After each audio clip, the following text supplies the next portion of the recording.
Cuando esa noche tórrida el doctor Villalba decidió que había que convencer al viejo Vargas para que volviese, a todos nos pareció una idea brillante. Sostenido por el entusiasmo de la comisión directiva en pleno y por el calor y la algarabía de esta juventud maravillosa que veníamos a ser nosotros, decidió constituirse en la casa de Vargas ipso facto. Se incorporó secundado por los honorables miembros de la comisión directiva y abandonó el buffet con paso resuelto. Nosotros lo seguimos después de vaciar en tragos apurados los vasos altos del vermut y capturar al voleo las obras de la picada que nuestros prohombres acababan de abandonar. Era una noche atroz, como suelen ser las noches de enero en mi pueblo, cuando la humedad del río, caliente y pegajosa, queda flotando sobre las calles y las casas y nos envuelve y nos sofoca.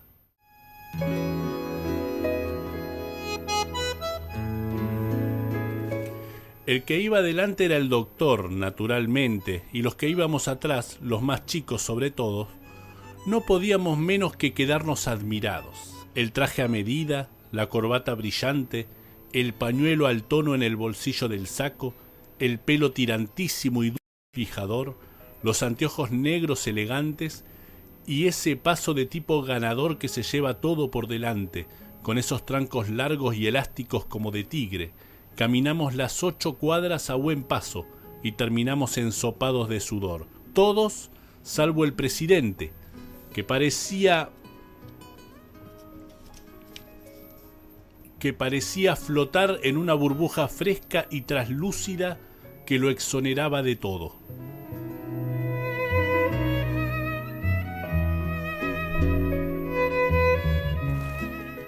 La casa era sencilla, un chalet con tejas a 2 aguas y una galería al frente, algo elevada, a la que se llegaba a través de 4 o 5 escalones de laja. Con un ademán, el doctor Villalba mandó a que tocaran el timbre. Los demás formamos una especie de escuadra improvisada a sus espaldas. Yo estaba excitadísimo, porque me imaginaba la cara de Vargas cuando se topara con semejante comitiva, y me sentía parte de la historia grande de mi club y mi pueblo. Pero la que abrió la puerta fue una mujer pequeñita y nerviosa que preguntó qué queríamos. Volvió 2 minutos después para decir que podíamos pasar. Entró el presidente, luego los de la comisión, por fin nosotros. Vargas esperaba en el amplio comedor que daba a la calle sofocada de la que veníamos. Hacía 2 años que no lo veía, desde la tarde tumultuosa en la que había dirigido su último partido. Estaba igual, un gordo serio y retacón que usaba un bigote espeso y canoso. Nos recibió sentado ante una larga mesa y sin apresurarse se puso de pie cuando entramos. Estrechó todas las manos, pero no sonrió.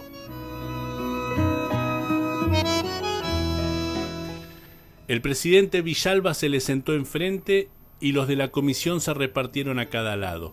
Así dispuestos, daban la impresión de una mesa examinadora en la que el doctor dirigía el tribunal y Vargas era el alumno. Los jóvenes nos quedamos de pie porque nadie nos invitó a sentarnos, porque no cabíamos todos y porque la atmósfera solemne y difícil del encuentro nos tenía cohibidos. Cuando me cansé de estar parado rígido y firme, me recosté con disimulo sobre un modular cuyos estantes estaban llenos de chucherías, adornos hechos con caracoles marinos, mates y platos de esos que se venden como recuerdo de Mar de Ajó y Santa Teresita.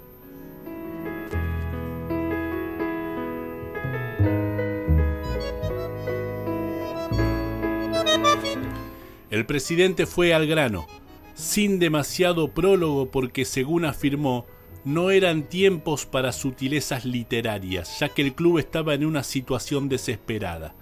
Dijo que si no se tomaban medidas drásticas, podía derrumbarse el esfuerzo titánico del último lustro, ese que había permitido a la institución ascender 2 categorías, trascender al nivel nacional y ubicarse en el escalón de privilegio que por derecho propio le correspondía, que era un tiempo tormentoso que exigía timoneles experimentados y que el clamor popular, que no se equivocaba jamás y que era un juez justísimo e inapelable, tenía puestos sus ojos y sus esperanzas, sus miras y sus convicciones en don Inocencio Pedro Vargas, el héroe conductor del plantel más exitoso de la historia del club.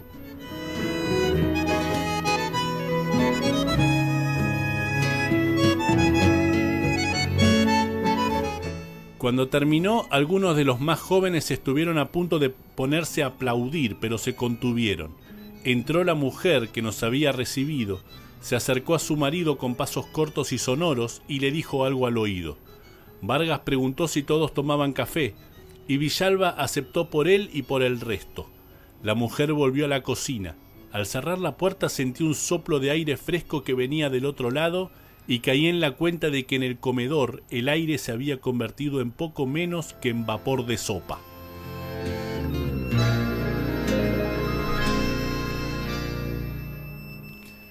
El doctor le ofreció un Benson a Vargas, que negó con la cabeza y sacó un paquete de jockey cortos del bolsillo de la camisa. El otro sonrió y evocó en voz alta una imagen que todos recordábamos. Vargas de pie, junto a la línea de cal, con la boina azul bien calada y el cigarrillo colgado en la comisura de los labios, gritando de tanto en tanto alguna indicación a sus dirigidos.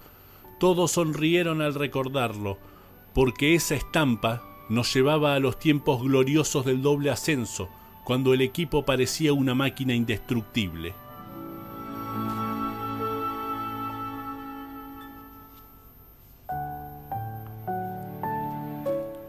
El único que no sonrió fue Vargas, que cruzó las manos sobre la mesa con el cigarrillo humeando entre los dedos y preguntó serenamente qué había pasado con aquello de la modernización y la filosofía del éxito y los jugadores de la capital y el nuevo técnico húngaro. El doctor Villalba se puso serio y dijo que así como el crecimiento es sinónimo de cambios, a veces es sinónimo de errores y hasta de dolor, y que así como las plantas que crecen alzan sus ramas en todas direcciones y luego algunas se secan castigadas por el sol o arrancadas por el viento, así los hombres edifican sus sueños en terrenos hostiles y problemáticos, y que a veces los mejores proyectos y las más saludables intenciones naufragan en los mares turbulentos del azar y la perfidia, máxime en esferas tan volátiles e impredecibles como las arenas del deporte.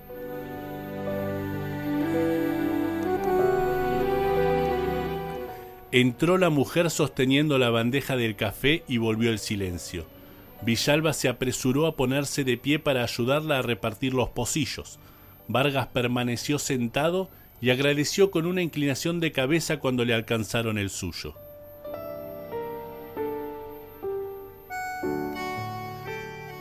Vargas preguntó con qué jugadores iba a disputarse el próximo campeonato, porque según sus cálculos, del plantel del ascenso no quedaba nadie, salvo un marcador lateral y el arquero suplente, y todas las incorporaciones de los 2 años anteriores habían sido préstamos.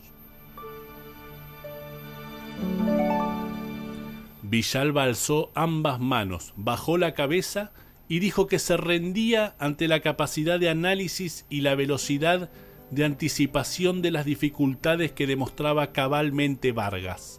Dijo que le sacaba las palabras de la boca y que era digno de un estratega el modo en que advertía las dificultades que se erguían en el horizonte.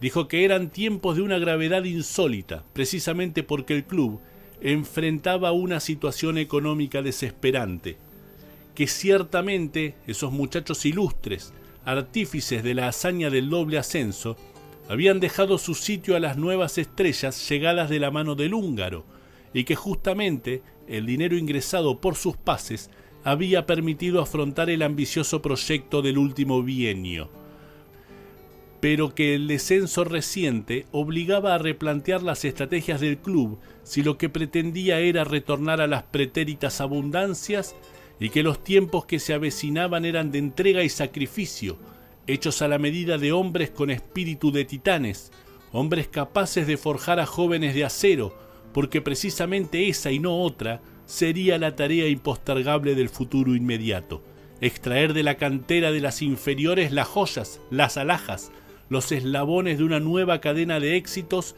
que hicieran olvidar rápidamente el descenso y colocaran al club de nuevo en la senda del triunfo, y que no había, ni en el pueblo ni en la provincia toda, un formador de hombres, un forjador de jugadores como él, como don Inocencio Vargas.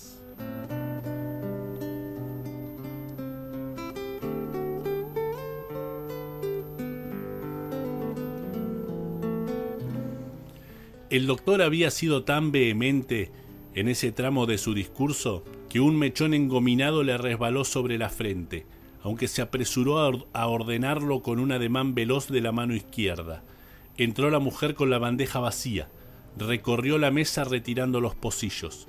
No tardó demasiado porque a los que estábamos de pie no nos había servido. Cuando terminó, se acercó a su marido y de nuevo le habló al oído. Salió. Vargas dijo que en la vereda se estaba juntando gente. Uno de los muchachos que estábamos de pie corrió apenas una cortina y volviéndola enseguida a su sitio, dijo que eran como 50 personas. Vargas sonrió por primera vez en la noche y comentó que en este pueblo los secretos duran lo que un pedo en una canasta. El presidente fue el primero en festejar el comentario, aunque dudo que le haya gustado la grosería. Todos lo imitaron. Vargas no esperó a que se callaran los últimos para retomar el hilo del asunto, concluyendo que entonces, según entendía, debían jugar recién descendidos con un grupo de muchachos sin experiencia ni en primera ni en esa categoría.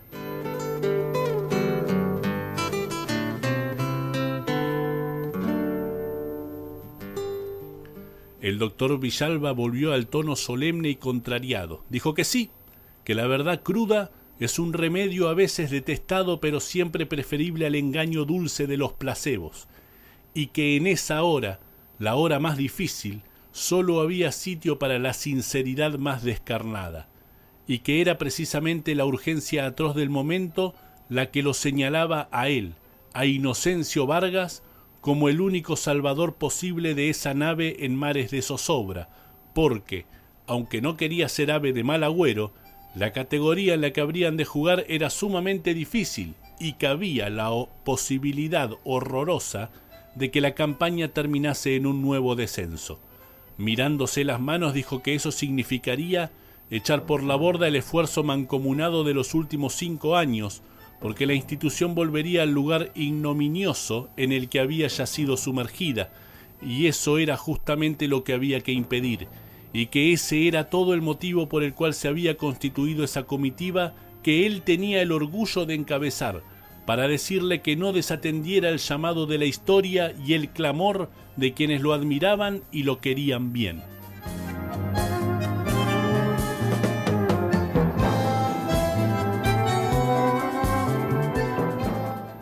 Entró la mujer.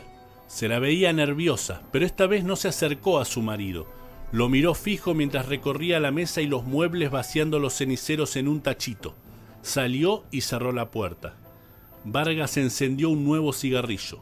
Soltó hacia el techo una gran bocanada de humo. Entre el calor y el hedor de los cuerpos y el tabaco, el tufo era de náusea. A nadie se le había ocurrido encender el ventilador de techo, pero los únicos que parecían dotados de habla y movimiento como para hacer ese o cualquier otro gesto eran Vargas y el doctor. El viejo se levantó para sacar del cajón del modular un nuevo paquete de jockey cortos.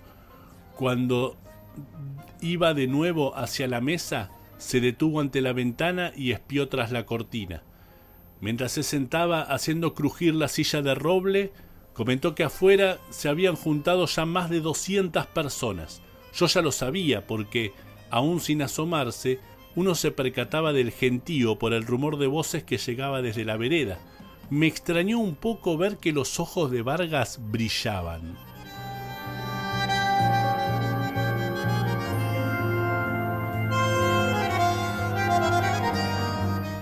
Esta vez, y aunque el viejo permaneció en silencio, Villalba demoró en hablar. Cuando arrancó, le había dado a su tono apesadumbrado un dejo intimista. Dijo ese refrán de que cuentas claras conservan la amistad. Agregó que el prestigio de la institución no podía permitir que las antiguas deudas quedaran impagas.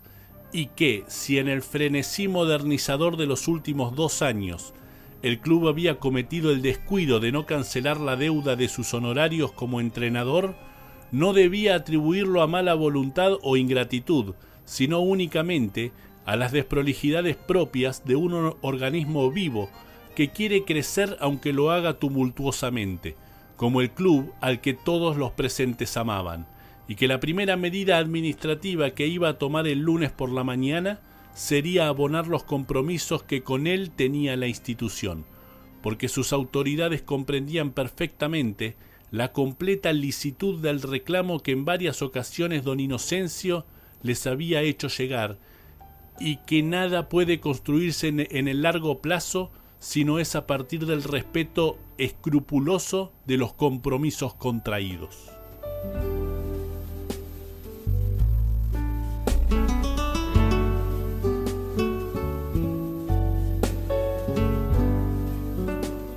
Entró la mujer. Tosió varias veces mientras movía la mano frente a su rostro, como si la sofocase el humo que saturaba el ambiente. Miró de nuevo al marido, ahora con una evidente expresión de disgusto, de la que Vargas no se dio por enterado. Avanzó hacia las ventanas, descorrió todas las cortinas y encendió el ventilador. Como si se hubiese tratado de una señal, los que se apiñaban afuera empezaron a aplaudir y a improvisar algunos cantos. Decomedidos, algunos de nosotros nos asomamos e hicimos señas para que guardaran silencio. Adentro todavía faltaban cosas por decir y por hacer, y la tensión que nos rodeaba nada tenía que ver con el espíritu festivo que empezaba a cocinarse afuera. Nos hicieron caso.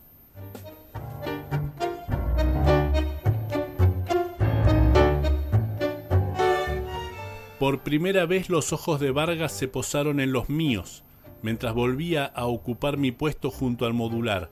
Me preguntó si había mucha gente. Sin exagerar dije que eran como 500. Me aturé un poco con las palabras porque me ponía nervioso tener como interlocutor a semejante prócer. Noté de nuevo el brillo que había adquirido su mirada.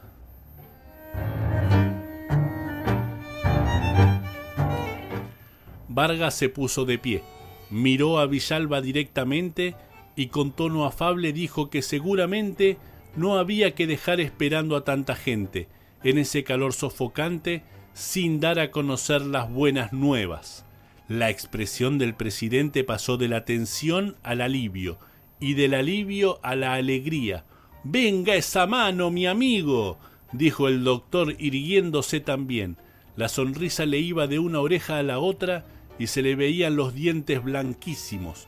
Los demás también se levantaron e improvisaron una fila para saludar a Vargas. Yo, que estaba cerca de la puerta de la cocina, vi que la mujer la abría y se quedaba de una pieza contemplando el desparramo de bromas, felicitaciones, apretones de manos, abrazos y palmadas. No sé si por timidez o por bronca, volvió a cerrarla poco a poco, pero por la mirada que tenía clavada en su marido, me pareció que era lo segundo.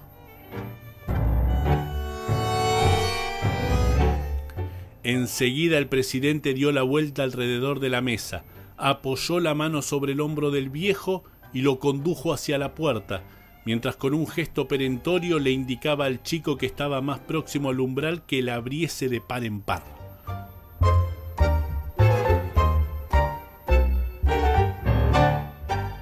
Fue impresionante el barullo que metió la gente cuando los vio aparecer juntos. Algunos flashes disparados en la noche, en el momento en que se asomaron a la galería, hicieron que pareciera una escena de las que se ven en las películas. Yo casi me vi obligado a adivinar esa parte del asunto, porque detrás del presidente y de Vargas se amucharon los miembros de la comisión que rodearon a los dos protagonistas en el porche. Quedé atrás de todo, al lado del marco de la puerta abierta, casi dentro de la casa. Vi los brazos en alto del doctor que pedía silencio. La gente hizo caso de inmediato. No recuerdo exactamente lo que dijo, porque ahí afuera las palabras se perdían en el aire denso de la noche. Sonó como un resumen de lo que había dicho adentro. Habló del lustro de la gloria, de la modernización traumática, de la hora del sacrificio, del turno de los jóvenes, del peligro inminente, de la grandeza postergada, del futuro de fábula. La gente lo escuchaba como en trance. Lo único que se oía, además del arrullo atronante de la voz del presidente, era el golpeteo incendiado de los bichos contra las bombitas de luz. Terminó hablando de los próceres que escribían las páginas definitivas de la historia, de esos hombres diferentes cuyo destino era abrir caminos para que los demás sigan los rumbos trazados, de la soledad trágica de esas vidas proféticas, y dijo que el único hombre sobre la tierra que podía salvar al club de su caída era don Inocencio Pedro Vargas, director técnico desde el próximo lunes por la mañana.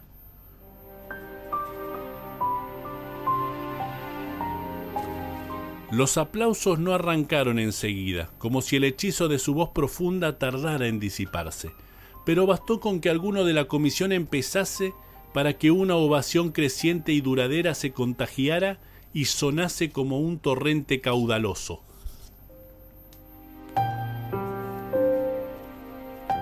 Después volvió el silencio. A mis espaldas vi que la mujer entraba a la sala desde la cocina.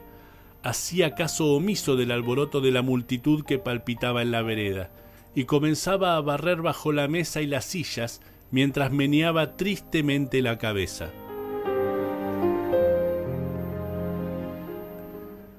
Vargas afuera, carraspeó aclarándose la garganta. Miró concienzudamente al público, o al menos a la porción de curiosos que podía verse desde el porche. Después giró para alcanzar con la mirada a los de la comisión que guardaban sus espaldas. Por último, detuvo sus ojos en el doctor Villalba antes de volver la vista al frente. Cuando todos suponían que iba a hablar, encendió un cigarrillo. Se tomó su tiempo para aspirar un par de pitadas. Dejó el cigarrillo en la comisura de la boca. Recién después, con su voz algo cascada, con una expresión dulce en el rostro y una sonrisa tímida apenas dibujada en los labios, dijo que él no era un hombre de grandes discursos y que por lo tanto iba a ser breve. Volvió a pitar. Dijo que por cierto era un momento especial también para él y que pensándolo bien tenía únicamente una cosa que decir a los allí presentes y fundamentalmente a los señores miembros de la comisión directiva y al señor presidente del club.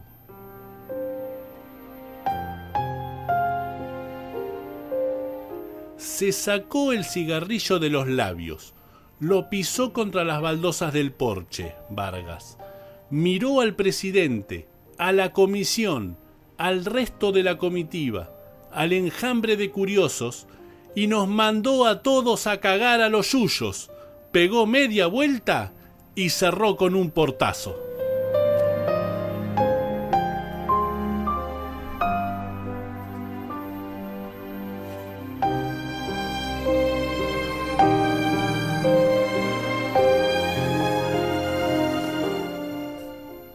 ¡Qué grande, Eduardo Sacheri! ¡Qué cuento! El retorno de Vargas. Tremendo cuento.